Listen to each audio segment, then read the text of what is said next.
Good morning, everyone. How's everyone doing?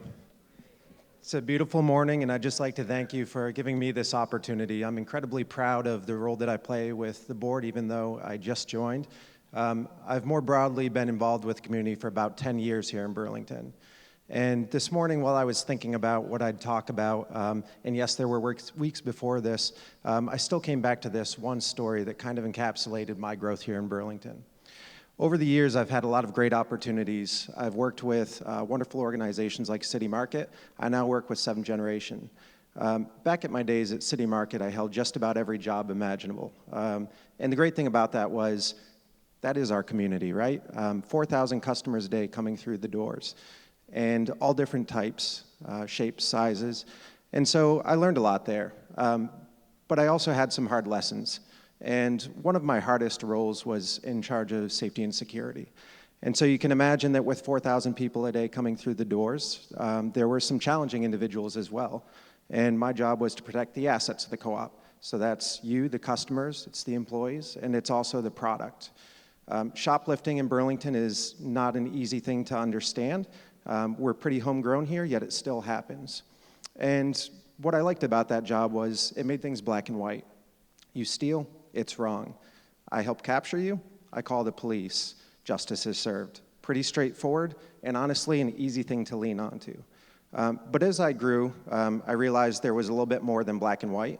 And one story in particular left me trying to stop a lady from shoplifting in the store. A full cart of groceries, including a bunch of organic meat. Doesn't sound a lot like need to me at first thought, but keep in mind that people often barter in this city for home, for alcohol, for drugs, for whatever ails them. That was tough, being in that role, but I stopped her at the door and said, "You need to come with me." And she pushed through me rather violently, and I will be the first to tell you, I've had sandwiches thrown in my face, I've been spit at, I've had death threats, and it's still hard for me to walk down Church Street. All the while I'm trying to protect the community and the co-op's mission, but there's this divide that I felt. One particular instance with this lady that resonates with me was when she was actually captured by the police.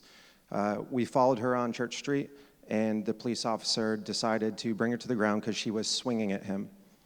Totally justified. He needed to do what he needed to do. The part that was hard for me was, while I felt a sense of justice in that moment, is I said, "Do you need assistance?" And he said, "Please put a knee in her back," was that justice was served. I helped apprehend her, and she was reaching for whatever she could find, including his gun. That was pretty nerve-wracking. But the part that stuck with me was at the end, when he lifted her up. And he lifted her up, and she had blood streaming down her face. Still intense for me. And I think that was the moment where I realized there's a little bit more than black and white. And I can be mad at the actions that people do, or I can try and be compassionate and understanding. And that kind of began my journey with reaching out to my community and even redefining my community. It wasn't as simple as the people in my neighborhood, the people I worked with. I started to realize my community was much larger than that. It was not who I wanted to be in my community, but who was in my community.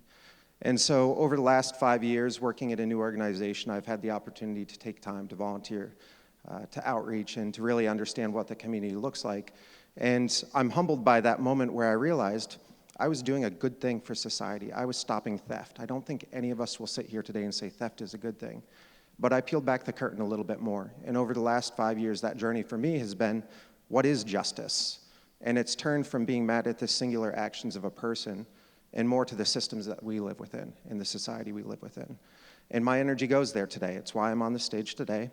It's why I've worked with over a dozen organizations in Burlington, even if only for 2 or 4 hours. And every time that I do that, I get to redefine community. And I hope that you take that challenge, and every time you're out there in the field, you're redefining your community. You're fighting the judgment that lies in all of us, and it's natural, and you're really looking for the compassion that this community needs. So thank you very much, and have a wonderful morning. Enjoy the rest of the stories here.